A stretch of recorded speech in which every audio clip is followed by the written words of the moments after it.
Assalamualaikum warahmatullahi wabarakatuh. Selamat siang semuanya. Apa kabar? Semoga dalam kondisi sehat selalu. Oke, kali ini kita akan membahas tentang pembahasan pemasaran. Ya, pemasaran dalam usaha pasti pemasaran menjadi salah satu poin yang sangat penting. Oke, kita akan membahas satu persatu. Nah, apa itu pemasaran?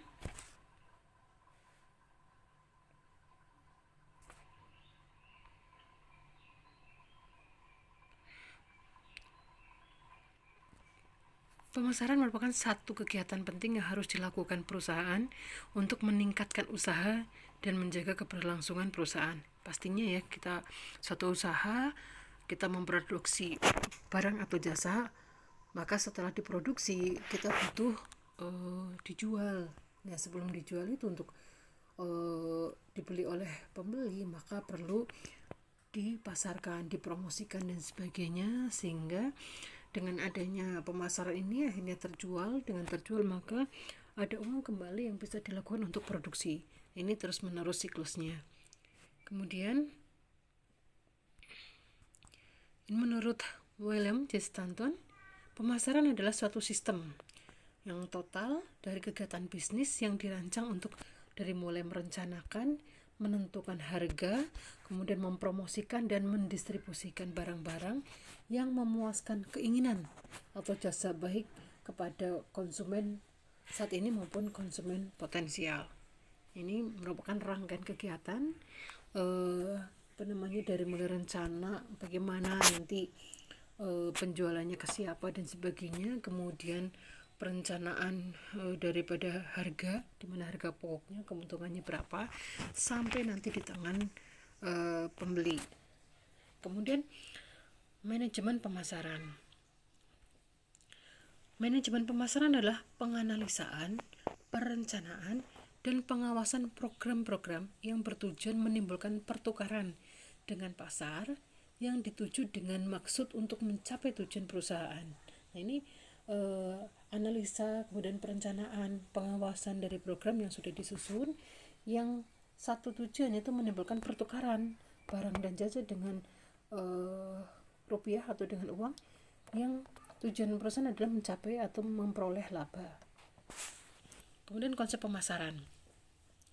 Menurut swasta dalam Hartono, konsep pemasaran adalah falsafah bisnis yang menyatakan bahwa pemuasan kebutuhan konsumen merupakan syarat ekonomis dan sosial bagi kelangsungan hidup perusahaan. Karena kalau konsumen puas, kemudian dia akan kembali lagi untuk membeli atau repeat order lagi terus menerus.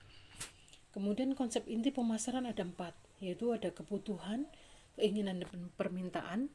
Yang kedua adalah produk, nilai, biaya dan kepuasan. Ketiga, pertukaran, transaksi dan hubungan. Kemudian keempat adalah pasar, pemasaran dan pemasar.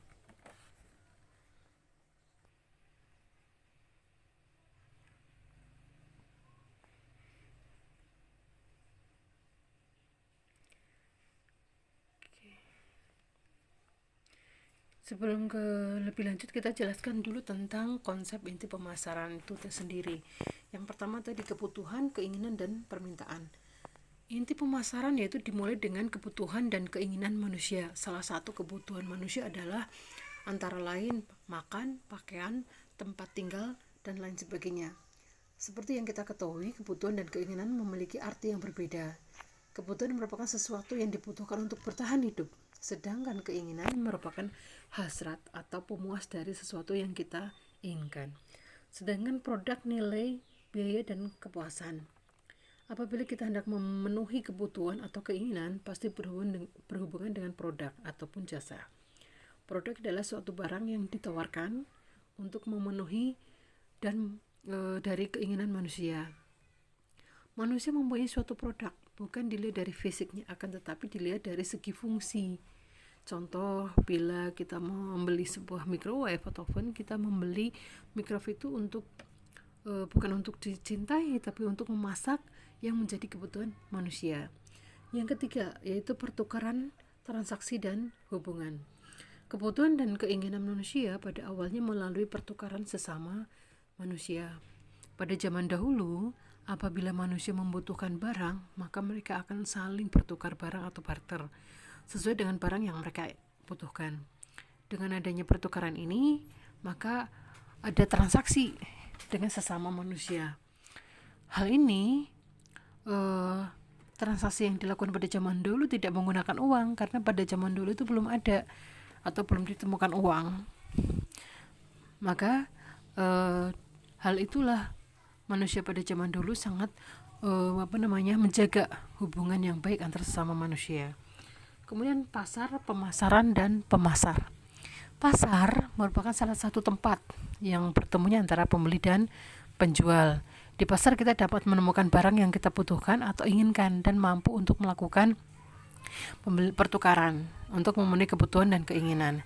Jadi besarnya pasar tergantung jumlah orang yang memiliki kebutuhan atau punya sumber daya yang diminati orang lain dan mau menawarkan sumber daya itu untuk ditukar untuk memenuhi kebutuhan mereka. Ini yang dimaksud dengan pasar, pemasaran, dan pemasar. Oke. Strategi pemasaran. Strategi pemasaran adalah serangkaian tujuan, sasaran, kebijakan, serta aturan yang memberikan arah kepada pemasaran dari waktu ke waktu pada masing-masing tingkat serta lokasinya. Strategi pemasaran secara umum terdiri dari 3 tahap, yaitu segmentasi pasar atau segmenting, penetapan pasar sasaran atau targeting, dan penempatan posisi pasar atau positioning. Nah, kita bahas satu persatu di sini. Segmentasi pasar. Segmentasi pasar terbagi ada beberapa. Di sini ada segmentasi geografis, segmentasi demografis, dan segmentasi psikologis. Untuk segmentasi geografis, yaitu kegiatan membagi-bagi pasar yang didasarkan atas lokasi konsumen atau daerah penjualan seperti di desa, kota, pantai, pegunungan, dan lain sebagainya. Kemudian segmentasi demografis, yaitu kegiatan membagi-bagi pasar berdasarkan faktor-faktor demografis seperti umur, jenis kelamin, suku, agama, kebangsaan, pendidikan, maupun pekerjaan. Misal kalau untuk yang demografis ini, misalnya kita mau usaha mom and baby spa. Pertama adalah perempuan, jenis kelamin, dan anak-anak itu secara umur. Ini sasaran atau target pasar kita kalau di mom and baby spa.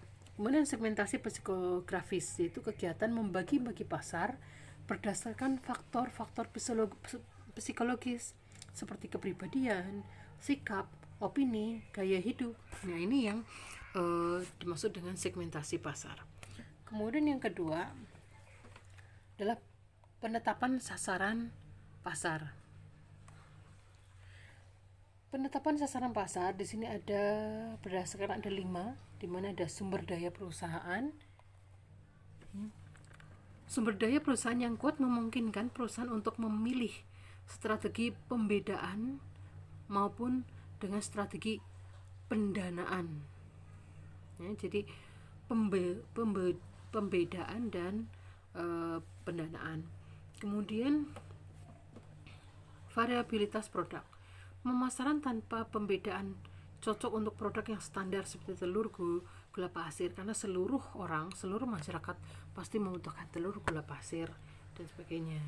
Tahapan produk dalam daur hidup. Produk pada tingkat kedewasaan dalam siklus hidup dari produk lebih cocok menggunakan strategi konsentrasi, yaitu memilih salah satu target pasar. Kemudian ada di sini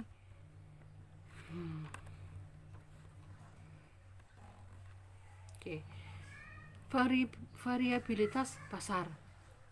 Jika selera pasar cenderung homogen, maka strategi cepat pembedaan akan lebih cepat. Jadi misalnya variabilitas pasarnya satu jenis, misalnya keinginannya sama, sasarannya sama. Kalau kita di perempuan, ya, strateginya mungkin khusus ke perempuan. Tapi kalau variabilitasnya dia luas, laki-laki dan perempuan, kita akan menganalisa lebih jauh nih, keinginan laki-laki apa, kebutuhan laki-laki apa, kebutuhan dan keinginan perempuan bagaimana. Strategi pesaing. Jika pesaing menggunakan strategi tanpa pembedaan, maka perusahaan akan lebih dihargai jika menggunakan strategi pembedaan. Ini beberapa strategi pasar, dari mulai sumber daya, ya, kemudian variabilitas produk. Ini untuk kebutuhan biasanya terkait dengan variasinya produk bagaimana, lebih akan mudah diterima kalau itu adalah kebutuhan pokok yang tanpa mengenal jenis kelamin dan sebagainya.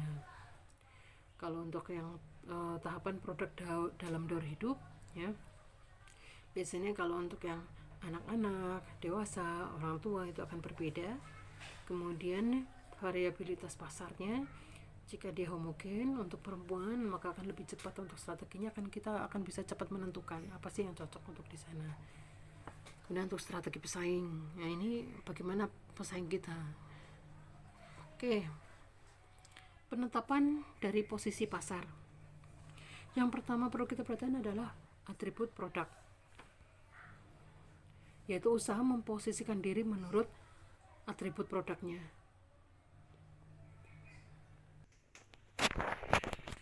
Sebagai contoh untuk atribut produk, saat ini telah ditemukan banyak ya produk minuman teh dalam kemasan, namun diposisikan sebagai minuman ringan seperti minuman soda, sehingga minuman teh dalam kemasan, gelas, botol atau karton bukanlah minuman yang diminum pada sore hari, namun pada saat melakukan perjalanan. Itu untuk atribut produknya. Kemudian dari segi manfaat produk dikaitkan dengan kegunaan tertentu meskipun pada dasarnya memiliki fungsi yang sama. Contoh pada produk sakit mah, ya kan, sakit mah X misalnya, mengklaim bahwa obatnya dapat menyembuhkan mah dengan lebih cepat dan aman. Sedangkan produk Y juga mengklaim hal yang serupa, namun dengan penambahan manfaat tertentu, padahal terdapat kesamaan kandungan obat yang mereka gunakan. Ya, kemudian harga atau kualitas yang terbaik di sini yaitu usaha memposisikan produk sebagai nilai dan kualitas yang terbaik. Di sini strategi positioning melalui harga tidak selalu identik dengan harga yang lebih murah, tapi juga memberikan harga yang pantas sesuai dengan kualitas barang yang dihasilkan. Memposisikan produk dengan harga yang lebih terjangkau daripada produk sejenis milik kompetitor yang lain ditambah dengan kualitas yang lebih baik akan membuat posisi produk akan lebih kuat, tertancap di hati para konsumen, ya kan. Kemudian pemakai, itu usaha memposisikan produk sebagai yang terbaik untuk sejumlah kelompok pemakai. Strategi ini biasanya membutuhkan pencitraan dari brand ambassador atau model yang ditunjuk untuk mewakili iklan perusahaan. Contohnya pada produk minuman berenergi yang memposisikan diri bahwa produknya dikonsumsi oleh atlet atau tokoh terkenal. Produk lain yang biasanya menggunakan strategi ini adalah produk kecantikan, obat tradisional, atau makanan. Setiap tokoh atau public figure yang dipilih biasanya akan membawa citra tersendiri untuk produk yang dipasarkan. Kemudian pesaing, yaitu usaha mempromosikan produk usaha sebagai yang lebih baik dibandingkan dengan pesaing utamanya. Strategi ini menggunakan pesaing bisnisnya untuk memposisikan diri sebagai yang lebih baik daripada pesaing utamanya. Contohnya iklan obat herbal yang memposisikan dirinya hanya dikonsumsi oleh orang yang pintar. Kemudian muncul pesaing yang mengklaim jika orang bejo atau beruntung akan mengkonsumsi herbal tersebut. Konsumen tinggal pilih mau menjadi pintar atau bejo atau beruntung. Kemudian berdasarkan kategori produk, usaha memposisikan produk sebagai pemimpin dalam suatu kategori produk. Ya, jadi produk diposisikan sebagai leader atau dalam suatu kategori produk. Biasanya bisnis yang menggunakan strategi ini hanya mengkhususkan pada satu produk, walaupun memiliki beberapa varian atau tipe produk. Contohnya sebuah kebun binatang yang mengklaim sebagai tempat edukasi selain wisata. Kebun binatang tersebut mencoba menjadi pembeda dari tempat wisata berupa yang sama atau serupa dan memberi strategi positioning yang akan membuat konsumen akan selalu ingat. Kalau mau belajar sambil berrekreasi, maka kebun binatang tersebut adalah tempat yang tepat. Ini yang dimaksud dengan penetapan posisi pasar. Bauran pemasaran atau marketing mix. Menurut Kotler, peran pemasaran adalah seperangkat alat pemasaran yang digunakan suatu perusahaan untuk terus-menerus mencapai tujuan pemasaran di pasar sasaran. Peran pemasaran tadi merupakan alat yang baik dalam suatu perusahaan sehingga dapat mempengaruhi respon daripada sasaran. Oke, dalam peran pemasaran terdapat seperangkat alat atau variabel antara lain yaitu ada produk, ada harga, distribusi, promosi, sarana fisik, dan people atau orang. Kita bahas satu persatu. Dari produk, mengelola unsur produk termasuk perencanaan dan pengembangan produk atau jasa yang tepat untuk dipasarkan dengan mengubah produk atau jasa yang ada dengan menambah atau mengambil tindakan yang lain yang mempengaruhi bermacam-macam produk atau jasa. Ya, jadi ini misalnya produk sudah ada, tinggal menambah atau mengambil tindakan yang lain supaya menonjol. Kemudian untuk harga. Harga adalah suatu sistem manajemen perusahaan yang akan menentukan harga dasar yang tepat bagi produk atau jasa dan harus menentukan strategi yang menyangkut potongan harga atau diskon, pembayaran ongkos angkut, dan berbagai variabel yang bersangkutan sehingga nantinya tidak akan merugi. Kemudian distribusi. Distribusi di sini yaitu memilih dan mengelola saluran perdagangan yang dipakai untuk menyalurkan produk atau jasa dan juga untuk melayani pasar sasaran serta mengembangkan sistem distribusi untuk pengiriman dan perniagaan produk secara fisik. Jadi bagaimana sih untuk menyalurkan atau mendistribusikan barang atau jasa yang akan digunakan atau yang akan dipasarkan. Oke, kemudian di sini ada promosi.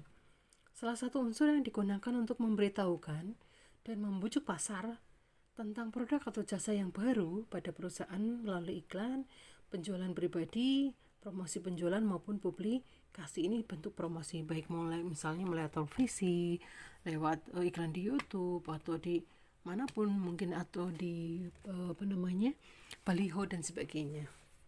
Ini namanya promosi, yaitu mengenalkan. Kemudian sarana fisik atau physical evidence merupakan hal nyata yang turut mempengaruhi keputusan konsumen untuk membeli produk atau jasa yang ditawarkan.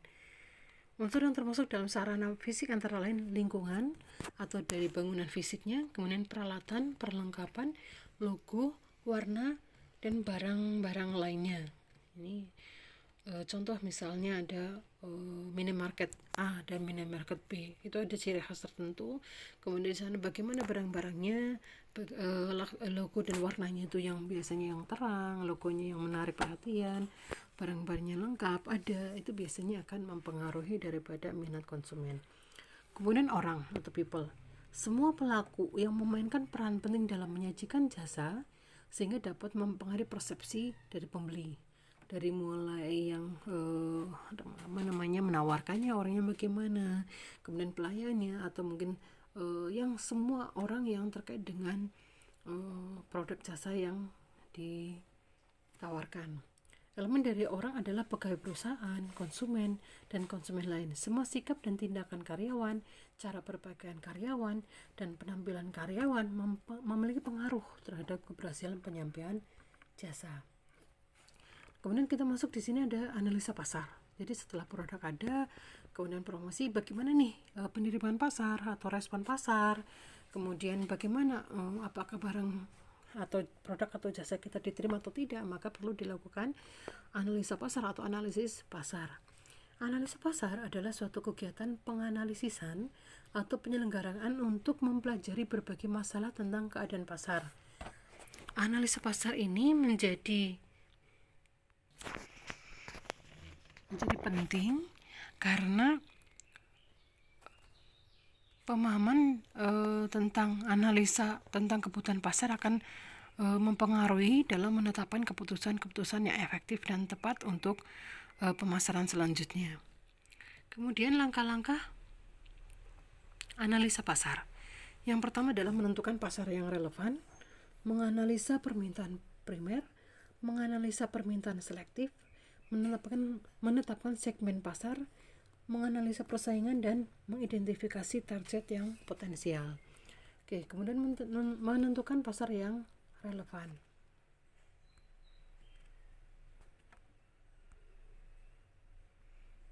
Oke. Menentukan pasar yang relevan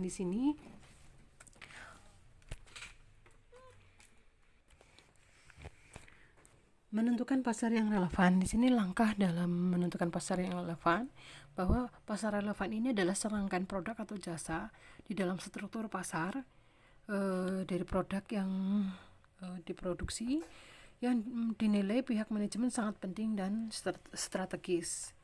Di sini penentuan pasar relevan meliputi 2 langkah pokok. Yang pertama adalah manajemen berusaha menggambarkan dan mendefinisikan pasarnya terlebih dahulu. Kemudian yang kedua, menggambarkan struktur pasar-pasar beserta batas-batas pasar relevan. Pasar hanya bisa terbentuk manakala ada penjual dan pembeli. Maka untuk mendefinisikan sebuah pasar, manajer harus mengidentifikasi dulu kebutuhan pembeli dan produk yang ditawarkan, serta penjualan untuk memuaskan kebutuhan tersebut. Pada prinsipnya manajer dapat mengelompokkan alternatif yang saling berkaitan pada berbagai tingkatan. Dari mulai di sini ada persaingan merek atau pemasok dalam bentuk produk, kemudian persaingan bentuk produk, persaingan antar kelas produk, ya. Kemudian salah satu metode untuk mengidentifikasi dan mengelompokkan alternatif dari bentuk produk dan kelas produk adalah menggunakan analisis struktur pasar. Metode ini merupakan alat riset pemasaran yang digunakan untuk menentukan tingkat substansi di antara serangkaian produk atau merek. Yang kedua adalah menganalisis permintaan primer. Langkah kedua dalam analisis pasar yaitu menganalisa permintaan primer untuk pasar yang relevan. Permintaan primer mencakup permintaan pada level kelas produk. Dalam langkah kedua ini, manajer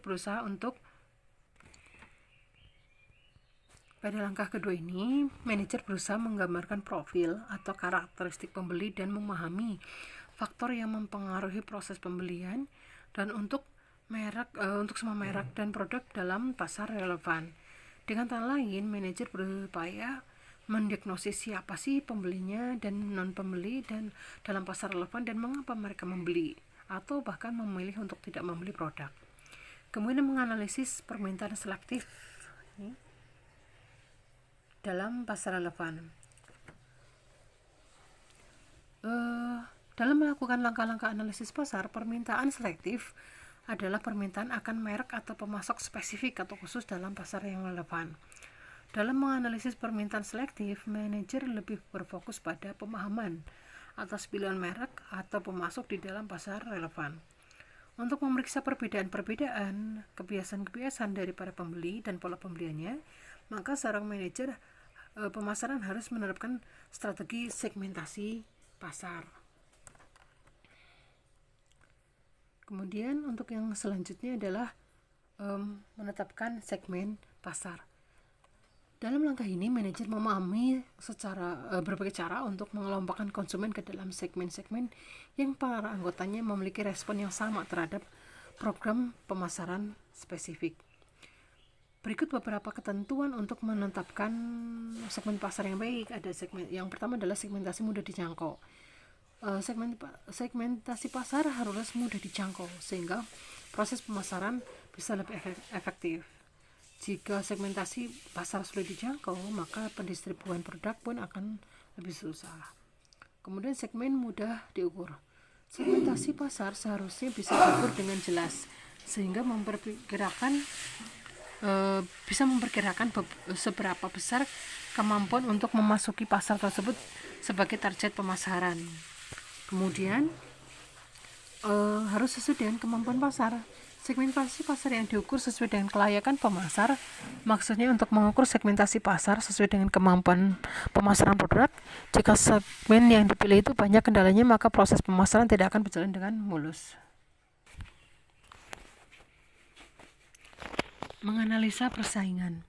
Manajer menilai atau menganalisa produk atau mereknya dibandingkan dengan tawaran dari pesaingnya. Manajer harus mencermati persepsi konsumen terhadap produk atau mereknya dibandingkan dengan para pesaing. Salah satu cara efektif untuk mendapatkan informasi penting mengenai pesaing adalah dengan melalui competitive intelligence. Kemudian mengidentifikasi pasar sasaran dan yang potensial. Langkah terakhir dalam analisis pasar yaitu mengidentifikasi pasar sasaran. Tujuan akhir dari tahap ini adalah mengidentifikasi peluang terbaik untuk mendapatkan pelanggan yang puas dan loyal.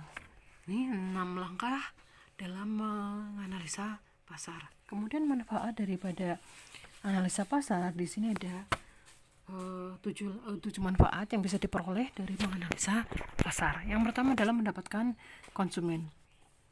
Dengan melakukan analisa pasar yang benar, maka akan lebih mudah dalam mendapatkan konsumen karena produk yang Anda jual atau yang kita jual sudah sesuai dengan apa yang dibutuhkan oleh konsumen.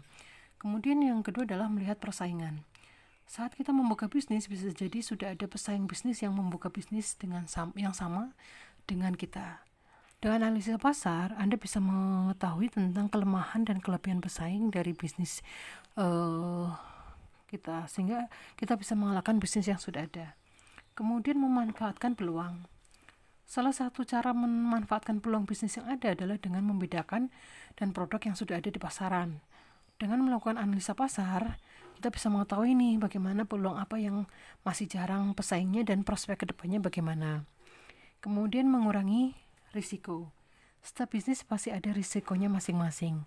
Dengan analisa pasar, kita bisa mengurangi risiko yang terjadi mulai dari kegagalan produk hingga risiko gagal bisnis. Tetapi dengan melakukan analisa pasar, risiko tersebut akan berkurang, bahkan bisa dihindari. Kemudian rencana jangka panjang.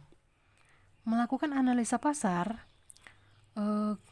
dengan langkah-langkah yang jangka panjang, maka perlu rencana bisnis yang baik. Jika tidak ada rencana bisnis yang baik, maka akan bisa memberikan hasil yang kurang baik, karena pada saat di tengah jalan akan mengalami kebingungan atau kebingungan dalam menentukan bagaimana sih harus bersikap atau memutuskan yang mana yang terbaik untuk bisnis yang dijalankan. Kemudian menjadi tren bisnis. Analisa pasar yang dilakukan juga memberikan manfaat bagi bisnis, terutama memunculkan ide-ide baru yang menjadi bisnis kita menjadi trendsetter atau bisa sebagai panutan ya untuk bisnis yang lain. Jika kita sudah menjadi trendsetter, penjualan bisnis itu akan semakin meningkat pesat. Kemudian mendapatkan keuntungan yang cepat. Manfaat yang terakhir dalam proses analisa pasar adalah mendapatkan keuntungan yang lebih cepat dibandingkan dengan tanpa melakukan analisa pasar terlebih dahulu. Pemasaran langsung. Pemasaran langsung menurut Kotler dan Armstrong, pemasaran langsung adalah hubungan langsung dengan konsumen individual yang ditargetkan secara hati-hati untuk meraih respon segera dan mencapai hubungan pelanggan yang abadi. Pemasar berkomunikasi langsung dengan pelanggan, baik satu persatu dan berbasis interaktif. Di samping pembangunan merek dan hubungan pelanggan, pemasar langsung biasanya mencari respon konsumen yang langsung, segera, dan terukur. Manfaat pemasaran langsung. Manfaat bagi pembeli. Bagi pembeli, pemasaran langsung bersifat menyenangkan, mudah, dan pribadi. Pemasaran langsung bersifat interaktif dan segera. Pembeli dapat berinteraksi dengan penjual melalui telepon atau di situs web penjual atau menciptakan konfigurasi informasi yang tepat produk atau jasa yang mereka inginkan. Manfaat bagi penjual. Bagi penjual, pemasaran langsung adalah alat yang kuat untuk membangun hubungan pelanggan. Pemasaran langsung memberikan akses kepada penjual untuk meraih pembeli yang tidak dapat mereka jangkau melalui saluran yang lain. Bentuk pemasaran langsung. Yang pertama adalah pemasaran pengeposan langsung. Pemasaran langsung dengan mengirimkan penawaran, pengumuman, pengingat, atau barang lain kepada seseorang di alamat tertentu.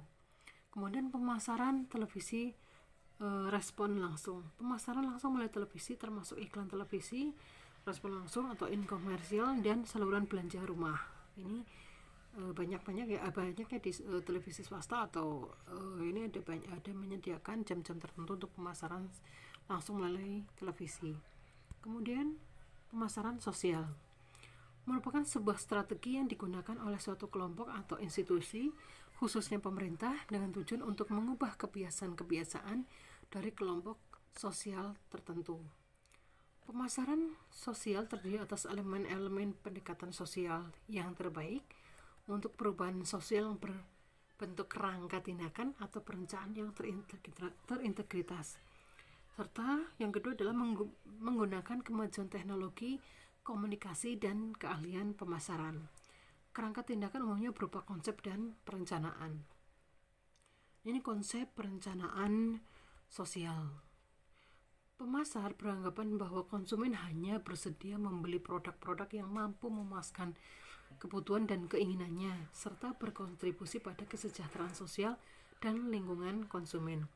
Tujuannya berusaha memenuhi kebutuhan masyarakat sekaligus memperbaiki hubungan antara produsen dan masyarakat demi meningkatkan keuntungan pihak-pihak terkait. Unsur dari pemasaran sosial, ya, ada produk, kemudian ada praktek.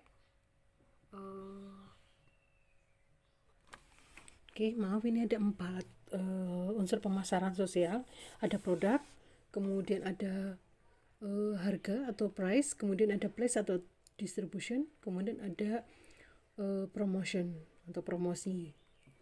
Nah, kita akan membahas tentang produk atau ide.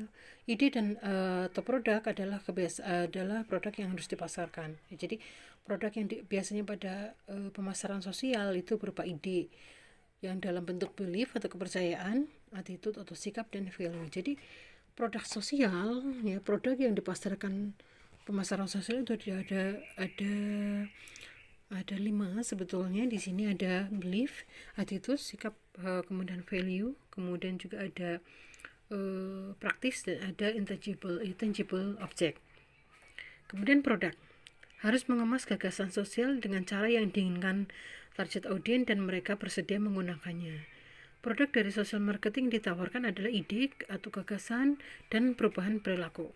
3 tingkatan dalam produk terdiri dari core product atau keuntungan dari produk yang ditawarkan, aktual produk, perilaku itu sendiri, dan augment produk atau produk dan jasa pendukung dari perilaku yang ditawarkan.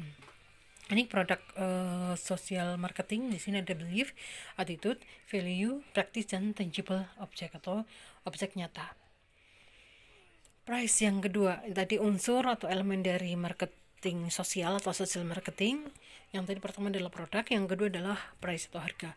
Harga adalah biaya yang audiens keluarkan untuk mengadopsi perilaku yang diinginkan. Peran harga dalam pemasaran sosial yaitu adalah biaya untuk mengadopsi tersebut adalah monetary dan non-monetary. Biaya monetary dalam lingkungan pemasaran sosial yang paling sering berhubungan dengan barang dan jasa yang terkait dengan mengadopsi perilaku, misalnya membeli rompi atau membayar untuk kelas berenang, ya. Ini salah satu yang biaya monetary. Sedangkan biaya non-moneter termasuk biaya yang terkait dengan waktu, usaha, dan energi yang dibutuhkan untuk mengadopsi risiko dan kerugian psikologi yang mungkin dirasakan atau dialami, dan setiap ketidaknyamanan fisik yang mungkin berhubungan dengan perilaku. Kemudian unsur yang ketiga atau elemen ketiga adalah place atau distribution. Saluran distribusi yang digunakan oleh pemasar dalam rangka menyampaikan produk yang ditawarkan kepada target audiens. Itu ada saluran distribusi. Kemudian promosi. Ya, promosi adalah sesuai dengan perilaku yang ditawarkan. Harga, saluran distribusi, dan kelompok audiens yang ingin dituju. Ini harus sesuai dengan perilaku yang ingin ditawarkan. Harga, saluran distribusi, yang kelompok audiens yang ingin dituju. Ini yang dari pemasaran sosial, dari beberapa elemen tadi yang dibutuhkan untuk pemasaran sosial. Jadi pemasaran sosial itu biasanya adalah ajakan untuk hidup sehat, misalnya untuk cuci tangan yang benar, untuk memakai masker, kemudian germas, gerakan hidup sehat. Ini pemasaran sosial yang dibutuhkan untuk merubah perilaku masyarakat. Biasanya promosi ini bisa secara langsung atau mungkin via media sosial, bahkan kadang juga yang sedang tren seperti kadang TikTok dan sebagainya. Ini adalah usaha untuk merubah perilaku atau bahkan menyebarkan ide atau gagasan. Jadi demikian untuk pemasaran, materi pemasaran. Apabila nanti ada yang masih kurang jelas dan sebagainya, silakan bisa japri langsung ke saya. Terima kasih untuk perhatiannya, dan saya akhiri. Wabillahi taufiq walhidayah. Wassalamualaikum warahmatullahi wabarakatuh.